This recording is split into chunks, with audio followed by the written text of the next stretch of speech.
The story of José Luis Perales at the age of 80 is not a media explosion, nor a calculated provocation designed to shock. It is something far quieter and precisely for that reason far more unsettling. For decades, Perales embodied a rare figure in Spanish music, a man defined by restraint, gentleness, and an almost stubborn refusal to participate in the vanity-driven machinery of fame. While others raised their voices to survive, he lowered his. While egos clashed publicly, he chose absence. And yet, it is from this long silence that his most disarming truth finally emerged. For 6 years, Perales withdrew from the public eye. At the time, many assumed it was simply the natural pause of an artist who had already said everything that mattered. But pauses are rarely empty. They are often filled with memory. At 80, there is no urgency to protect a career, no fear of burning bridges that no longer need to be crossed. When Perales finally spoke, he did so without bitterness, without accusation, and without spectacle. That calm delivery made his words heavier. Because when someone known for serenity speaks from a wound, the wound has usually been there for a very long time. It lies in the realization that such disappointments could coexist for decades beneath the image of kindness and poetic tenderness. Perales did not frame his story as betrayal in dramatic terms. He described something more corrosive: indifference, erasure, and subtle dismissals that accumulate slowly. In an industry built on visibility and credit, being overlooked is not a minor offense. It is a quiet form of violence, especially for someone whose work lives behind the voices of others. From the beginning, Perales chose a path that placed meaning above attention. He entered music not to dominate stages, but to give language to emotions others struggled to express. His rise was gradual, rooted in songwriting rather than performance, and his greatest successes often arrived through other artists. This generosity of authorship, however, came at a cost. When humility meets ambition, the result is rarely balance. It is imbalance disguised as harmony. Songs became hits. Applause followed other names. And Perales, consistent with his nature, said nothing. What emerges from his later reflection is not resentment, but fatigue. A recognition that silence, when extended too long, stops being noble and starts becoming a burden. The Spanish music industry of the 70s and 80s was a landscape shaped by power, alliances, and hierarchy. Those who mastered spectacle advanced quickly. Those who refused to play the game survived differently. Perales survived by retreating inward, storing moments that did not hurt enough to demand confrontation, but hurt enough to be remembered. His words, spoken late in life, suggest a broader truth about artistic ecosystems. Gentleness is often mistaken for weakness. Consistency is overlooked in favor of charisma. And those who refuse to shout are frequently spoken over. Perales did not lose his dignity in these encounters. What he lost was the illusion that decency alone guarantees fairness. This is why his confession feels less like an accusation and more like closure. He was not rewriting history. He was completing his own. By acknowledging the disappointments he carried, he allowed his public image to align, at last, with his private reality. The poet of tenderness revealed that tenderness does not protect one from pain. It merely teaches one how to endure it quietly. When José Luis Perales began to name the figures who had disappointed him most, the moment did not feel like revelation for the sake of drama. It felt like an inventory. Not a list written in anger, but one assembled slowly over decades, each name attached to a specific silence, a gesture withheld, or a courtesy denied. What made this confession resonate so deeply was not the fame of the people involved, but the pattern their stories formed together. Taken as a whole, they described a system in which power rarely announces itself loudly, and damage is often done politely. The first name he spoke carried particular weight. Julio Iglesias represented not just an individual relationship, but an entire model of stardom. Charismatic, international, strategically distant, Iglesias was everything Perales was not by choice. According to Perales, there was never open hostility between them. There did not need to be. The wound came from something subtler. Unanswered proposals, unreturned gestures, and later, the quiet appropriation of a song without acknowledgement. In Perales's telling, the pain did not come from rivalry, but from being rendered invisible. Elegance, he suggested, can sometimes be the most refined form of disregard. The second disappointment followed a similar logic, but carried a different emotional register. Camilo Sesto was someone Perales admired deeply, both artistically and personally. Their planned collaboration symbolized, at least for Perales, a meeting of equals, a shared respect between two very different temperaments. Yet what he described afterward was conditional closeness. Camilo was present when the cameras were on, absent when they were not. The betrayal here was not contractual or financial. It was relational. For Perales, authenticity mattered more than exposure, and discovering that intimacy only existed under lights shattered something fundamental. The third name, Rafael, brought the conflict closer to the public sphere. Unlike the previous cases, this was not about silence or distance but dismissal. Rafael's alleged remarks about Perales' style being too soft to move audiences struck at the core of his artistic identity. For a man whose entire career was built on emotional subtlety, being ridiculed for that very quality was deeply destabilizing. Yet even then, Perales chose not to respond publicly. Instead, he returned to the one place he always retreated to: songwriting. His response was not rebuttal, but creation, turning humiliation into melancholy, and critique into verse. Rocío Jurado's place on the list revealed another dimension of pain: broken trust. Perales had written for her with what he described as devotion, believing in a shared artistic understanding. When a contractual conflict led her to abandon their agreement and pass the song to another composer, the injury cut differently. This was not indifference. It was replacement. Learning about it through the press compounded the blow, transforming a private disappointment into a public erasure. His admission that he cried over that song underscored something rare in his narrative: vulnerability unshielded by restraint. The final name, Miguel Bose, carried a generational undertone. Perales framed this not as rivalry, but as ingratitude. He had defended Bose early on, lending credibility when others doubted him. Years later, a cold encounter at a public event revealed how quickly memory fades when success arrives. What hurt most was not the disrespect itself, but the forgetting. For Perales, loyalty was cumulative. For Bose, at least in that moment, it appeared optional. What unites these stories is not malice but imbalance. Perales gave more than he took.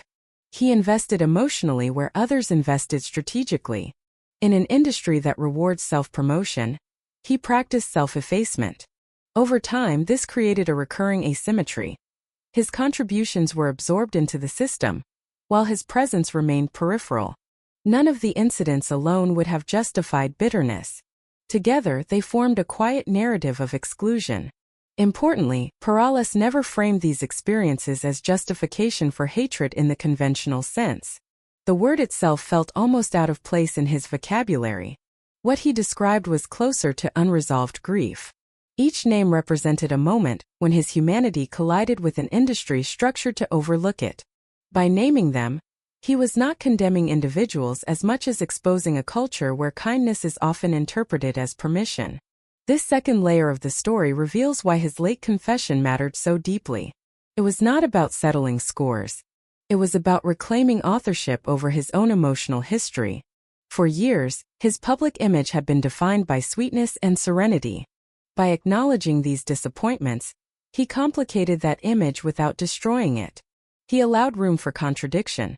That one can be gentle and wounded, generous and overlooked, respected by millions yet diminished by peers. In doing so, Perales offered something more valuable than scandal. He offered testimony, a reminder that success does not immunize against neglect, and that silence, while dignified, is not without cost. If you would like, I can continue with the next part, focusing on how the public and media reinterpreted his legacy after these revelations, or shift toward a broader analysis of what his story exposes about longevity, memory, and power in popular music. After the names were spoken and the initial shock faded, the conversation around José Luis Perales shifted in a revealing way. What began as curiosity about conflict slowly transformed into a collective re-examination of his entire career. The public realized that the confession was not an isolated anecdote from old age, but a key capable of unlocking decades of misunderstood silence. Perales had not changed. The lens through which he was viewed had. For years, audiences believed they understood him completely. He was the gentle songwriter, the man of soft melodies and restrained appearances, the artist who seemed untouched by rivalry or resentment. That perception, however, was built on absence rather than evidence. Perales rarely explained himself. He did not correct narratives. He did not compete for relevance. As a result, the public filled the gaps with assumptions. His late-life honesty disrupted those assumptions, forcing listeners to confront a more complex truth. Serenity is not the absence of pain, but often the discipline of containing it. Media reactions revealed an immediate tension. Some outlets attempted to soften the impact, reframing his words as misunderstandings or exaggerations shaped by time. Others leaned toward sensationalism, isolating names and moments, eager to transform a quiet confession into controversy. Yet the most telling response came not from headlines, but from audiences who had grown up with his songs. For them, the revelation felt intimate rather than scandalous. It explained something they had always sensed but never articulated: the sadness beneath the tenderness. Listeners began revisiting his catalog with new ears. Lyrics once interpreted as universal love songs now revealed layers of abandonment, restraint, and emotional asymmetry. Lines about waiting, absence, and unspoken feelings no longer felt abstract. They felt autobiographical.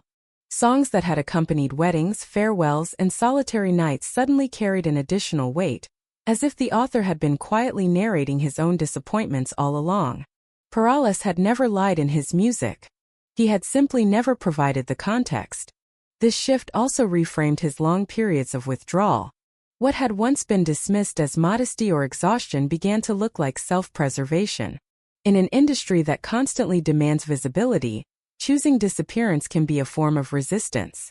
Perales's refusal to remain present on terms he did not accept now appeared less like retreat and more like agency. He did not step away because he lacked relevance. He stepped away because relevance had begun to demand compromises he was unwilling to make.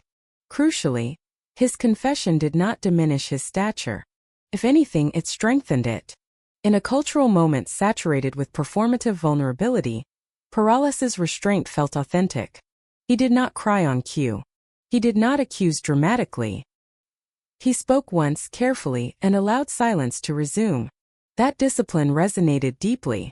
It reminded audiences of a time when dignity was not curated, but lived. The younger generation of artists responded differently. For some, his words functioned as a warning. The music industry had changed technologically, but its emotional dynamics remained familiar. Power still flowed unevenly. Credit was still negotiable. Gratitude was still selective. Perales's experience exposed a structural issue, rather than a personal feud. It highlighted how systems built on visibility inevitably marginalize those who refused to self-promote aggressively. There was also an ethical dimension to the public discussion. Many questioned whether it was fair to judge the figures he named without hearing their versions. Perales himself seemed unconcerned with that debate. He did not ask for judgment. He did not demand apologies.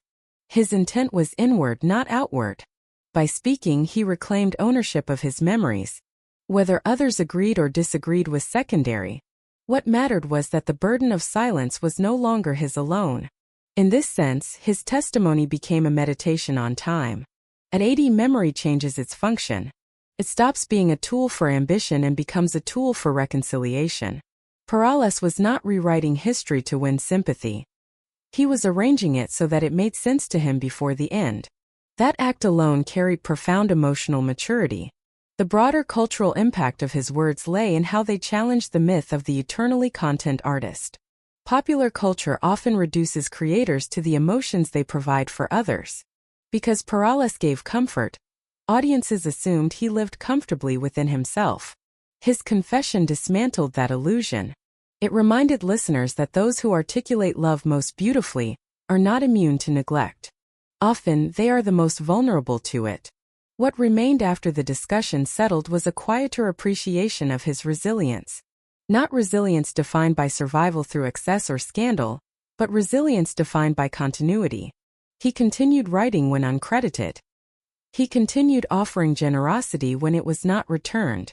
He continued choosing gentleness in environments that rewarded aggression. That continuity now appeared not naive but courageous. In the end, part 3 of this story is not about reaction but recognition. The recognition that José Luis Perales's legacy was never incomplete, only partially understood. His late honesty did not alter the meaning of his work, clarified it.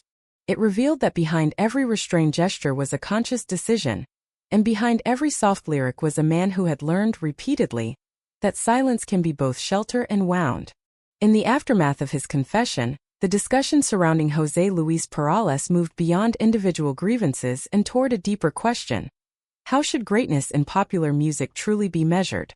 For decades, the industry has promoted a narrow definition of success, one rooted in visibility, dominance, and the ability to command attention.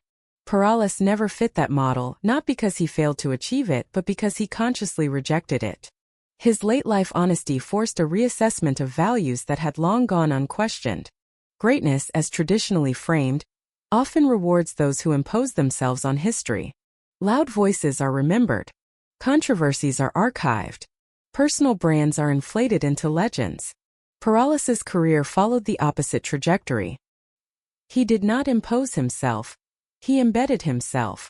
His songs slipped quietly into people's lives, becoming emotional landmarks without demanding authorship recognition at every turn. This subtlety, once mistaken for fragility, now appeared as discipline. His restraint was not a lack of ambition, but a refusal to confuse ambition with noise. The revelation of his disappointments exposed the cost of this choice. By declining to compete aggressively, Perales placed himself in a vulnerable position. He trusted that quality would speak for itself, that integrity would generate its own protection. In many ways it did. His music endured. His audience remained loyal. But integrity does not shield one from exploitation. His story illustrates a paradox at the heart of creative industries. The very traits that sustain long-term respect can invite short-term disregard. This paradox becomes especially visible when examining longevity. Artists who burn brightly often fade abruptly. Those who endure tend to do so by evolving or retreating. Perales endured by remaining fundamentally unchanged. He did not reinvent himself to meet trends. He did not weaponize personal drama. He allowed time to pass without commentary, trusting that silence would preserve meaning rather than erode it. His confession revealed that this endurance was not effortless. It was a daily negotiation between self-respect and disappointment. In this light, his career challenges the assumption that influence must be visible to be real. Many of the artists celebrated for their cultural dominance built their success on songs he wrote, emotions he articulated, or paths he quietly paved. His influence was structural rather than performative. It existed beneath the surface, shaping outcomes without claiming credit. Such influence is harder to quantify, but no less powerful. The moral clarity of his late confession lies in its refusal to simplify blame. Perales did not present himself as a victim of villains. He described a system that rewarded assertiveness and punished discretion. The individuals he named were not portrayed as monsters, but as participants in a culture that normalized imbalance. This nuance is crucial. It shifts the focus from personal morality to structural dynamics.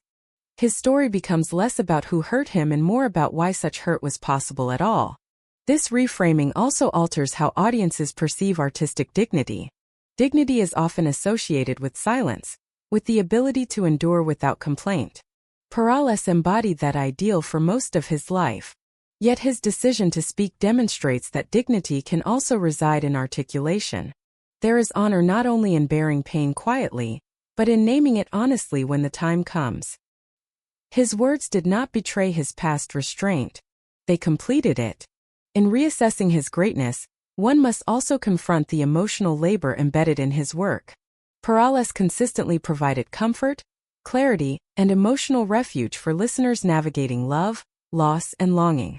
That labor was rarely reciprocated within his professional environment. His confession revealed an asymmetry between what he gave publicly and what he received privately. Recognizing this imbalance does not diminish the beauty of his songs. Deepens it. It reveals that empathy often flows outward, even when it is not returned inward. Ultimately, Perales's story invites a broader cultural recalibration. It asks whether success should be measured by dominance or by contribution, by noise or by resonance. His legacy suggests that the most enduring art is not always produced by those who fight hardest for recognition, but by those who remain faithful to their inner compass despite the cost. His endurance was not passive.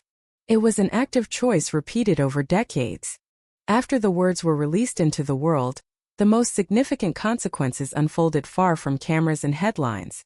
For José Luis Perales, the act of speaking was not an endpoint but a transition. What changed was not how others saw him, but how he carried himself afterward. Silence, once a shelter, no longer functioned as a burden. By naming his disappointments, he altered his relationship with memory itself. For much of his life, memory had been something to manage carefully. Certain recollections were kept active through music, transformed into universal emotion. Others were sealed away, too personal, too unresolved to be shared. This internal division required constant discipline. To continue creating without bitterness, Perales had learned to compartmentalize pain, to acknowledge it privately while presenting serenity publicly. Over decades, that discipline hardened into habit. Speaking later in life did not undo that habit, but it softened its grip. What followed was not relief in the dramatic sense.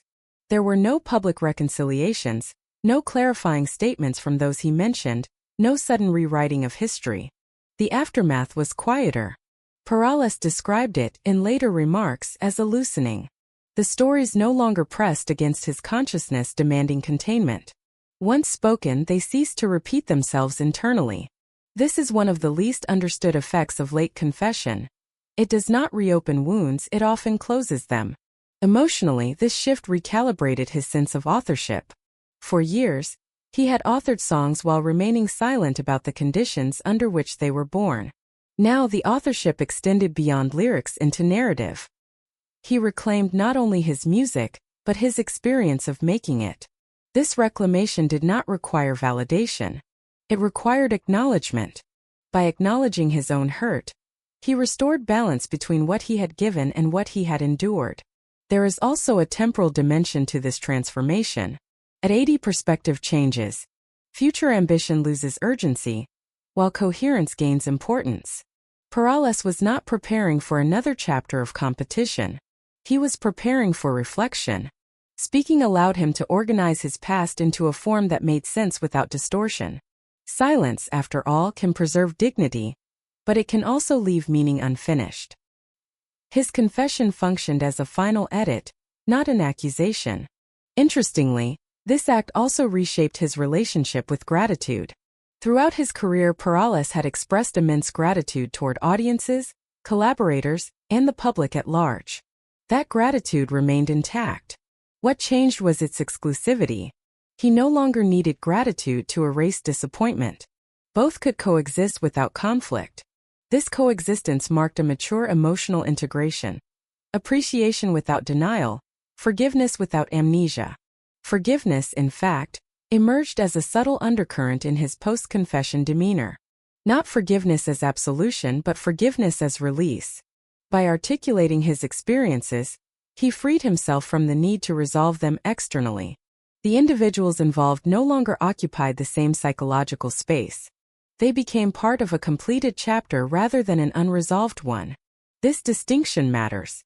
It transforms memory from an open account into a closed ledger. On a personal level, this closure also influenced how he related to his own music. Songs written decades earlier acquired new meanings for him, not because they had changed but because his understanding of himself had. He could now listen without the weight of secrecy. The private context he had once guarded no longer needed protection. The music could exist independently of its origin, finally allowed to be what it had always been. An honest expression, not a coded one. There is a quiet courage in this stage of Perales's life that differs from the courage of youth. It is not the courage to risk everything but the courage to let go. Let go of explanations, defenses, and the desire to be perfectly understood. His confession did not aim to correct public perception entirely. It simply refused to maintain a partial truth. That refusal, late and measured, reflects a deep respect for both self and audience. What remains most striking is how little bitterness surfaced once the silence was broken. This absence confirms something essential about his character. The pain he carried did not curdle into resentment because it had never been used as currency. He did not leverage it for advantage. He stored it, endured it, and eventually released it. That sequence matters. It differentiates testimony from grievance. As the story of José Luis Perales settles into its final shape, legacy becomes the unavoidable question. Not legacy as a list of awards or chart positions, but legacy as meaning. What does an artist leave behind when the noise fades, when names stop trending, and when memory becomes selective? Perales's late clarity reframes this question with unusual precision, because it strips legacy of spectacle and returns it to substance. For much of modern culture, legacy is constructed aggressively. Artists curate narratives in real time, defend reputations, respond instantly to criticism, and fight to control interpretation. Perales did none of this. His legacy was not built, it accumulated. Each song added another layer, each silence another contour. By the time he spoke openly, the foundation was already set. Nothing he said could dismantle it, and that security allowed honesty to exist without fear. What his story offers aging artists is not a model of retreat, but a model of timing. There is a difference between silence as avoidance and silence as incubation. Perales's silence belonged to the second category. He waited not because he was afraid, but because the truth he carried required distance to be spoken cleanly. Only when personal ambition dissolved could memory speak without distortion. This patience transformed confession into reflection. In this sense, his legacy challenges the anxiety surrounding relevance. Many artists fear disappearance more than failure. Perales accepted disappearance as a condition of dignity. He stepped back when presence demanded performance rather than sincerity. This decision, misunderstood at the time, now appears prescient. By not exhausting himself in constant visibility, he preserved coherence. His work did not fracture into eras defined by reinvention. It remained continuous. That continuity is rare, and it is now central to how his career is understood. There is also a generational lesson embedded here. Younger artists often equate endurance with adaptation, believing survival requires constant transformation. Perales demonstrates an alternative: endurance through fidelity. He remained faithful to his emotional language, his pacing, and his moral instincts. When those instincts clashed with industry behavior, he absorbed the cost privately rather than reshaping himself publicly. This choice delayed recognition of his struggles, but it protected the integrity of his work. His confession also reframes invisibility. Invisibility is usually framed as failure. For Perales, it became a space of authorship. Away from the spotlight, he wrote, observed, and refined his understanding of the world. Invisibility allowed him to see clearly. When he later described the industry's imbalances, he did so not as an outsider resentful of exclusion, but as an insider who had stepped aside deliberately. That distinction gives his testimony credibility rather than grievance. Legacy then becomes less about dominance and more about resonance. Perales's songs continue to live not because they were aggressively promoted, but because they were emotionally precise. Precision ages better than volume. His late-life honesty reinforced this truth. By revealing the cost behind the calm, he did not tarnish the music. He authenticated it. Listeners now understand that the tenderness they felt was not abstract empathy, but lived experience transformed into restraint. Importantly, his story also complicates the romantic notion of suffering. Perales does not glorify pain. He does not suggest that disappointment is necessary for art. What he shows instead is responsibility. Responsibility in how pain is carried when it is shared, and what it is used for. He refused to convert his wounds into spectacle. He waited until they could be spoken without harm. That ethical restraint becomes part of his legacy as much as any melody. In the final accounting, Perales leaves behind a redefinition of artistic success. Success is not immunity from neglect. It is the ability to remain coherent despite it. It is the capacity to continue offering generosity without demanding reciprocity. And crucially, it is the wisdom to speak when silence has completed its work. In the end, what lingers from the story of José Luis Perales is not the list of names, nor the delayed confession, but the enduring quiet that surrounds everything he created. His whisper did not compete with louder voices. It outlasted them. This final realization reframes his entire journey, transforming it from a narrative of restraint into one of quiet inevitability.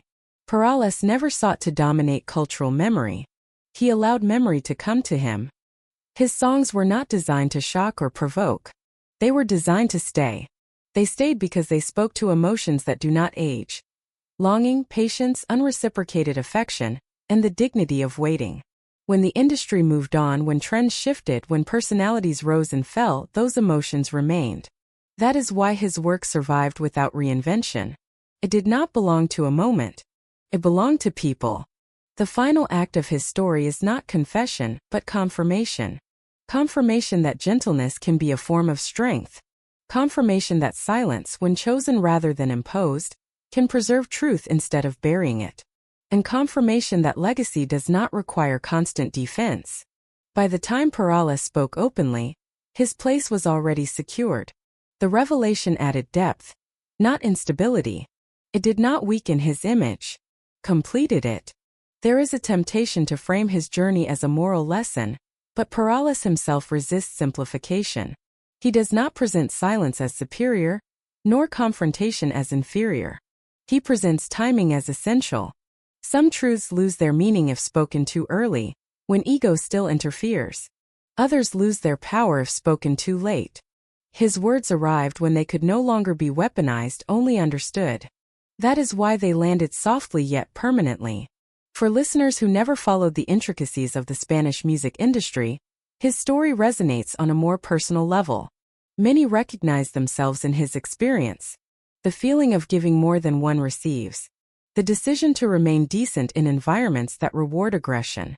The accumulation of small disappointments that never explode, but never disappear either. Perales gave those experiences a voice, not through complaint, but through acknowledgement. His final contribution, then, is not controversy but permission. Permission to be understated in a loud world. Permission to step back without explanation. Permission to carry wounds privately until they no longer define one's posture toward life. And, eventually, permission to speak without demanding correction or applause. That permission is rare. And it is powerful precisely because it cannot be monetized or sensationalized. In a culture obsessed with immediacy, Perales reminds us that meaning matures slowly. His whisper did not travel fast. It traveled far. It crossed generations not because it adapted, but because it remained consistent. Consistency in this sense is not stagnation. It is alignment. Alignment between inner life and outward expression. Alignment between values and choices. Alignment between what one creates and how one lives. As the story closes, it becomes clear that José Luis Perales was never misunderstood. He was simply incompletely read. His late honesty provided the final chapter necessary to read him fully. Not as a flawless figure but as a human one. A man who endured neglect without surrendering bitterness. Who chose restraint without confusing it for weakness. Who allowed time, rather than conflict, to deliver justice. His whisper endures because it does not demand agreement. It invites reflection. Does not accuse. It reveals. And in revealing it leaves something rare behind. A sense that art can be gentle without being fragile, honest without being loud, and enduring without being triumphant. That is the quiet inheritance of José Luis Perales. A voice that never shouted, never competed, and yet somehow remains impossible to silence. The story of José Luis Perales ultimately settles into something quieter than conclusion and deeper than summary. What remains is not a final judgment, nor a definitive truth, but a resonance that continues long after the last word is spoken. Perales does not leave behind answers that close debate. He leaves behind a posture toward life and art that resists simplification. At the center of this posture is acceptance without surrender. Acceptance that the world does not always reward fairness. Acceptance that generosity is often misunderstood. Acceptance that silence can be both refuge and wound. Yet none of these acknowledgments lead him toward cynicism. Instead, they clarify his choice to remain aligned with himself. His late confession does not undo a lifetime of restraint. It confirms that restraint was never weakness, but a deliberate ethic. For listeners, this final part of the journey reframes how memory functions. Memory is often selective, flattening individuals into archetypes that are easy to consume. Perales had long been flattened into the image of the gentle songwriter, untouched by conflict. By speaking, he restored dimensionality. He did not replace one myth with another. He simply allowed contradiction to exist. The gentle man was also wounded. The quiet artist was also observant. The restrained figure carried intensity without display. This complexity is perhaps his most enduring gift. In revealing it, he challenges a culture that prefers clarity over truth. Heroes without scars are easier to admire, but harder to learn from. Perales offers a different model. Dignity that includes disappointment, kindness that survives neglect, and creativity that does not require validation to persist. These qualities do not translate easily into headlines, but they translate powerfully into lived experience. The closing significance of his story lies in how little it demands from the audience. He does not ask for allegiance, outrage, or retribution. He asks only for listening. And listening, in a world saturated with noise, becomes an ethical act. To listen to Perales is to slow down, to consider that some lives are not meant to be consumed quickly. They are meant to be absorbed gradually through repetition and return. As time continues, debates about names and circumstances will fade. What will endure is the emotional architecture he built across decades. Songs that feel intimate without being confessional. Silences that feel meaningful without explanation. A voice that trusted the listener enough to leave space rather than fill it. His final words do not close that space. They illuminate it. In this illumination, José Luis Perales stands as a reminder that some legacies are not asserted, but discovered. They reveal themselves only when urgency disappears and patience remains. His whisper does not echo because it was amplified. It echoes because it was honest, sustained, and consistent. The story ends where it began. Not with accusation but with humanity. A man who chose to live quietly in a loud profession, who accepted misunderstanding without abandoning himself, and who finally spoke not to disturb the world, but to put his own memories to rest. In doing so, he leaves behind a final truth that requires no defense. That sometimes the most powerful voices are the ones that never rush to be heard, and when they finally speak, they do so not to conquer silence, but to make peace with it.